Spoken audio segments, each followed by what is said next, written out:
So, welcome to the 2022 Real Estate Investors Mindset Summit. I'm your host, Connie McIntosh, and our guest today is Alfonso Cuadra. Now, Alfonso is a dynamic leader who's passionate about sharing his story and inspiring others to create the life they want and never give up on your dreams. He truly is in the business of changing lives and has a special gift in his ability to connect with people and move them forward. He is president and CEO of the Quadra Group of Companies. He is founder of the Quadra Youth Foundation, a real estate investor with 21 plus years experience and a multi-million-dollar portfolio across Canada. He has shared his story with thousands of audiences around the world. He has been featured in Reader's Digest, which did a 7-page profile that was published in 16 different countries in 5 different languages. Author of the book, From the Ground Up, You're 3 Steps Away from Living the Life of Your Dreams, and you can pick it up on Amazon. An award-winning business and real estate investing educator, trainer, coach, and mentor to thousands of students across the US and Canada. Welcome, Alfonso, and thank you so much for being with us today. I am so excited to be here, and you hit the nail on the head because we're talking about something exciting, mindset. And that's my jam. We look at expanding people's mindsets. We look at helping people get into go to the next level, and to have a whole summit just dedicated to that, it's incredible. So, congratulations to you, Connie. Thank you so much. I appreciate that very much. Now, Alfonso, you are in the business of helping people. So can you just kind of tell us a bit about the mentoring program kind of thing that you offer? So it kind of ties in perfectly to the subject of your summit, because we have a 3-step philosophy. Number one, we look at expanding the mindset, because if you are going to start anything in life from where you are, you're probably going to get more of where you're at, or more of what you already have, right? Mm-hmm. It's all about tapping into more of what you're capable of, and you're tapping into more of that potential. And so we start with expanding the mindset, and the mindset is like a rubber band, right? Once you expand, sometimes you may contract, but you are bigger than before. Mindset, for a lot of people, don't really understand that it's all about anchoring. We get anchored to certain numbers. If you go to the gas station, you see the gas is 150, 160, and no one even talks about it anymore. Why? Because when gas was, cheaper and it was going up, we felt it. We were expanding at that moment. And then it went all the way up to $2.50. And it really expanded our minds. We became anchored to those numbers. So by the time they rolled it back to 150, now it seems like it's cheap, right? So you've been anchored to certain numbers. When you go out and look at real estate, most of the time people tend to shop based on what they think they can afford, what they think it's possible, right? But what's possible, Connie? Anything is possible, right? And so, a mindset is also about, creating new anchors, right? I always tell people, I do this, and I've done this in an auditorium of like 5,000 people. I said, if you have a cell phone, take your cell phone out. And I want you to type in, and do you have a cell phone? Do you have an iPhone? Uh-huh. Yeah. So basically what I tell people, type in 100 million times 10. Okay. And by your response, I want to know, I'm going to know. Okay. I have overflow. Yeah. So you're going to get e to the 1 to the power of 9, right? Yes. Okay. So most people, and you should see this in an auditorium, Connie, there's mass confusion, right? Or like, what is this? What does that mean? Right. Mm-hmm. And then I said, everyone turn your phone this way, right? If you have an iPhone, not a Samsung, but if you have an iPhone, it works perfectly. So you turn your phone then you see that you get the $1 billion, Yes. right? And so most people are like, oh, wow. You know what that tells me, Connie? You know, when people are surprised that they have never typed in $1 billion in their cell phone, right? Sometimes we don't even give ourselves the permission to dream and expand and create more, become more, right? And so, you know, all of the coaching and the training starts with that expansion, making sure that we can tap into more of what you're capable of, more of your potential, because at the very beginning, anytime, if you write a goal, if you take action, if you do anything from where you are, you will get more of where you are. And so we need to expand our goals. Connie, are they taxing dreams? Has Trudeau figured out how to tax dreams? So as far as I'm concerned, you don't pay taxes on your dreams. So you don't be afraid to expand and dream big, right? Now, expansion, you're either in expansion or you're contracting. And sometimes you will contract, but don't stay there. So this expansion piece is a big component of how we start all our training and our mentoring. Then we go into the knowledge piece. Right. The knowledge piece is getting the right education, getting knowing real estate, because that's what I focus on. Learning how to underwrite, going through deals, learning how to create deal flow, expanding your circle of influence, getting people to sign you checks, right? A lot of people don't understand that there's a becoming. You have to become someone that could accept $1 million check from someone. It doesn't just happen overnight. So it starts with the expansion. We give you all the knowledge from the very beginning to becoming the real estate investor, not just a regular real estate investor, becoming the real estate investor. And ultimately, Connie, you know, we can expand the mindset. We can give you the knowledge, but if you don't take action, no one will ever remember you for something you almost did. And so it's the things that you did that matter. And that is the big component of, you know, what I train people to do is take action, very action oriented, you know, get out there, start walking deals, start doing things, start underwriting deals, because the content is one thing. And we have really amazing content, but if you don't get out there and start doing things, you won't have the context. And that's the secret sauce, the content and the context together. That is what the secret sauce. And that's what makes us so successful. That's amazing. But I like that. The context and the content. Exactly. Because people don't necessarily get that right. So they get a lot of content. They read a lot of books, right? I met a person that read 700 books. And then my next question was, what did you do? And he said, well, no, I'm waiting for this other book that's going to show me what to do. And so you can read all the books, you can get all the knowledge, but if you don't apply that knowledge, if you don't take action, nothing happens. Like, and they don't take action because their mindset is not set to take action. And that's that's where they need people to help. Yeah. So you are coaching, excuse me, real estate investors. How involved do you get in the coaching when you do it? Well, it really depends on my students, right? So I have a program where students can coach with one of my coaches, or they can coach with me directly, right? Because there's a time limitation. I have about 400 students. It would be physically impossible to train everyone all at the same time. So I have to limit my my coaching to only a very exclusive few. And there's a premium investment on that, but I think I need to protect my time.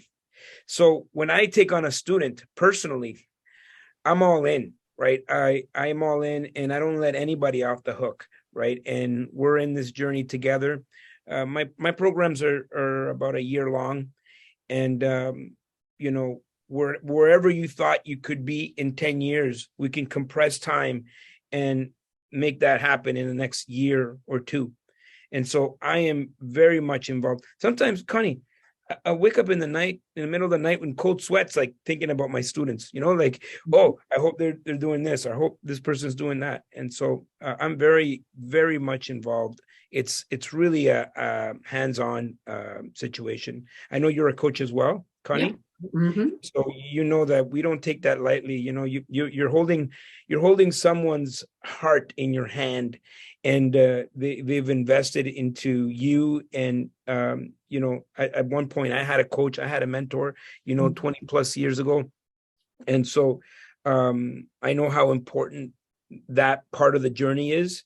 And so I'm all in with my students. Every 3 months we go on a retreat together. I take them outside of their environment. We've been to a mansion in Temecula.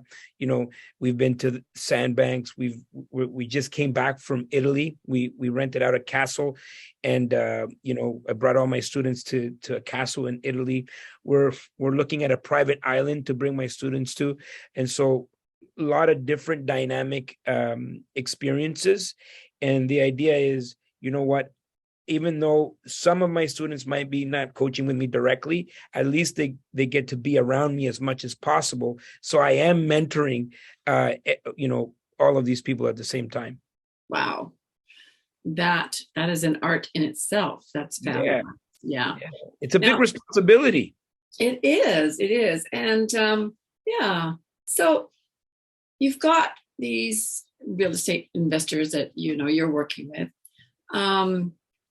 What kind of problems does their mindset cause for them, and how does it affect them? Like they've got certain mindsets that are limiting, right? They're like a limiting belief mindset. So what kind of those mindsets do you see, and how do the problems affect them? Yeah. So one big, huge one that I see is imposter syndrome, right? Very similar to what we talked about before. A lot of people haven't even typed in $1 billion in their phone, right? They've never calculated that, and most of the people don't even feel like they have earned the right to type in those kind of numbers in their calculators, right? And so one of the biggest challenges is getting people over the imposter syndrome, right? The imposter syndrome can paralyze a person because they think they're not worthy. They don't think they should be making the calls because they think they don't know enough.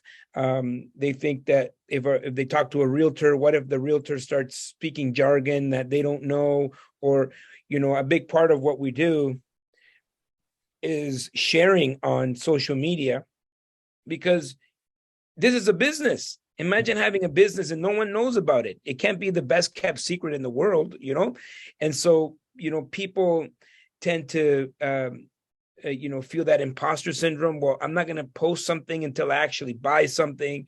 What is my family going to say? What are my friends going to say? And so they're afraid of that judgment. And I have to say, a lot of the younger people now, they're afraid of judgment. They have to double check the pictures before they put it up. And like, I've built my entire career on like snap and go, take a picture, put it up, put the next. I have over 1,000 videos on my YouTube channel, and I would say half of them I've never even watched. They've just been like lives. I do it once and that's it. It's in the ether. And so that stops a lot of people, that imposter syndrome, that this idea that they feel that they don't have the right, they don't know enough, they're afraid of judgment, and they never get out of the first floor. They never continue moving forward because they never exposed themselves where people knew what they were doing, and then they can collaborate with other people. And so to help people with that, I usually encourage people to take massive action. And once you've taken massive action, take even more action, because confidence outweighs everything. Now, there's sometimes cultural things, for example, back home where I come from, you don't share things on Facebook because, if you share all the things that you have on Facebook, all your wins, well, guess what? Your neighbor's going to be at your house trying to rob you. you know? And Mm. so, you know, there's certain things that we just don't do. We don't share that. My mom, growing up said, oh, if you show off, you know, if you show off you know, people are going to think you're a criminal, or you did something crooked, or, you know, she said, my mom said, be humble. You have to be humble.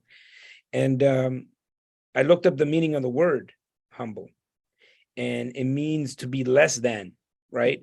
And why in the world are we here to be less than? I think if we allow ourselves to shine a little bit and shine to the world, we actually are shining light on other people, and you're giving them a permission to shine for themselves, right? So you can be a beacon of light, and you know, just being a little bit vulnerable will attract the right people, the right circumstances, the right investors, the right deals, the right deal flow, if they know that you're in business. And so a lot of the time it's just getting people over that hump, you know, of imposter syndrome. And that the only way to cure that is education, expansion of mindset, and taking massive action, where you've gone and you've done multiple walkthroughs, and all of a sudden now you feel the confidence, and it's all about confidence at the end of the day. Totally. Yes, definitely.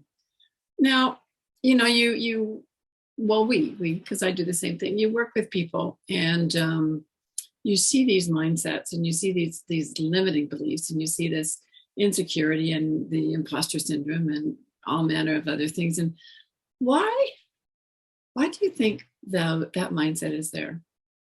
You kind of alluded to it a little bit. Yes, one, it could be cultural, it could be part of their paradigm, right? So we all have a paradigm, including myself. You know, a paradigm is your understanding of the world based of who's contributed into that paradigm. You can have a paradigm shift, but that's going to require a lot of self-work. Sometimes, you know, people's families, cultural friends, you know, they've all contributed to those paradigms, and they've all contributed to your beliefs. The average person, you know, 96% of the people out there believe that life is happening to them.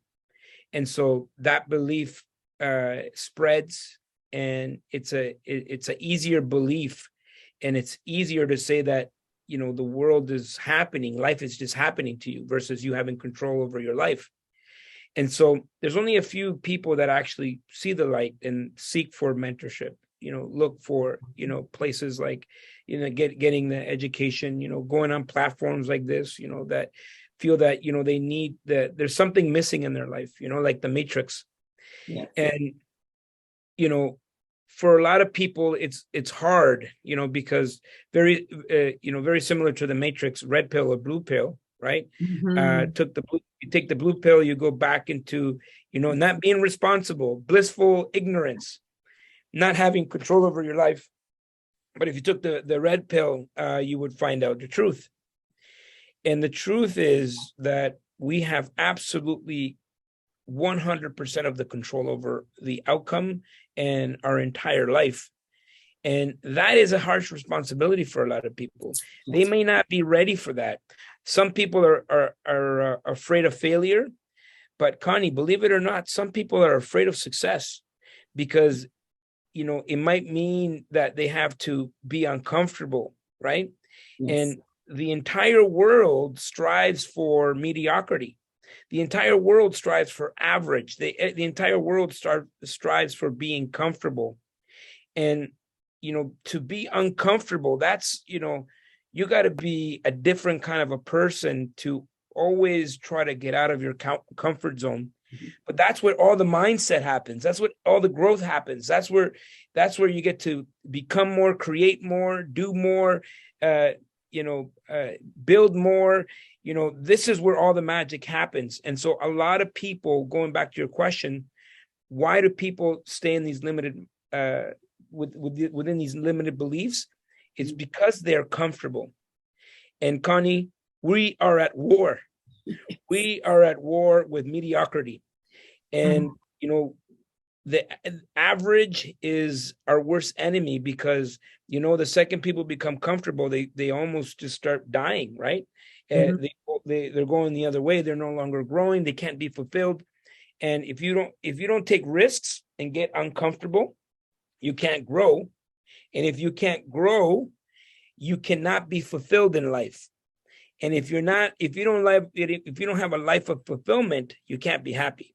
And so if you can't be happy, then I don't know what the hell we're doing here. Yeah. I mean, we were put on earth to be the best we can be. Absolutely. And then somehow along the line of growing up as a child, we become very depressed about that. We become pushed down, and you can't do that. And you can see where this all gets to people. Don't get my favorite is don't get your hopes up. And I'm like, well, why not? I like having my hopes up. But what good are low hopes? You ask people, and they're like, that's not what I meant, But and your parents, parents raise children with the best of intention. But for sure, based on what they know, based on their paradigms. That's right, and we want to protect them. And so these children grow up to be adults and want to get into something different, like real estate investing, and they're faced with all of those doubts that they've never really gotten past. It's unfortunate. What do parents tell their kids when they leave the house? Don't talk to strangers. Don't talk to strangers. Be careful. Yeah. Right. That we said, be careful. Mm-hmm. But what if we every time our kids left the house, we said, listen, there's going to be a lot of great opportunities. Be open for opportunities. That'd be so different. Yeah. Right. And it's the crab bucket idea, right? Because we're all in this crab bucket, and some of us are trying to get out, and a lot of us just no, come back with us. It's comfortable over here. Yes. Comfortable, and no crab ever ends up leaving the bucket, and so that's unfortunate. Yeah. But some of us figure it out, right? Some of us look for a path, different journey. Mm-hmm. Some of us are ambitious, and we look to be with other like-minded people, because ultimately that is one big component to the coaching and training that I do, is making sure that people surround themselves around other like-minded people that are doing the things that you're trying to do. Jim Rohn said, you're the average of the five. Yes. I have to agree, and if you're only spending time with people that have those limiting beliefs, those beliefs will become your beliefs, right? Yeah, for sure. And there's nothing wrong with negative Uncle Billy Bob, but limit your interaction with negative Uncle Billy Bob, and love your family, but choose your peers. We're often a reflection of the expectations of our peer groups. And if you want to change your life, and for the people that are watching this show, you want to go to the next level, change your peer groups, and you'll see what's going to start happening. Yeah, that's excellent. I read an article by Mr. A, and his last name is Gray. I can't remember, but he basically was brought in by insurance companies because the salespeople were kind of getting into a bit of a down, and they weren't performing. And he felt that he had to kind of research what was the core reason for a successful person in sales. Like, what is it? And it was kind of along the lines of that successful people will do the things that are uncomfortable because they know the results are going to be awesome, and they've got a really strong why to get there. The unsuccessful ones won't push forward because they're in their comfort zone and they're liking it, and they don't really push until their why is stronger than where they are. Yes. And some people never get that, and they don't get that push to get out. I love that. And the other thing he said was that you are always either consciously creating good habits or unconsciously creating bad habits. Yes. Isn't that wonderful? Yeah. And that's one of the reasons why people don't succeed, or they do succeed. Which side of the coin are you on? I think that would make a really good coin. That something I'll think about. Maybe sometime in the future we'll be offering that to people. Why not? Why not?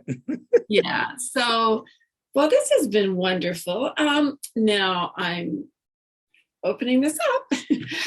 Do you have any other advice for our audience today? The problem in with high level achievers is that they put too much emphasis on the end result. The whole point of creating goals, like if you're hitting all your goals, you're doing it wrong, right? The point of creating these massive goals is to expand yourself and to see what kind of person that you have to become in order to, get to those goals.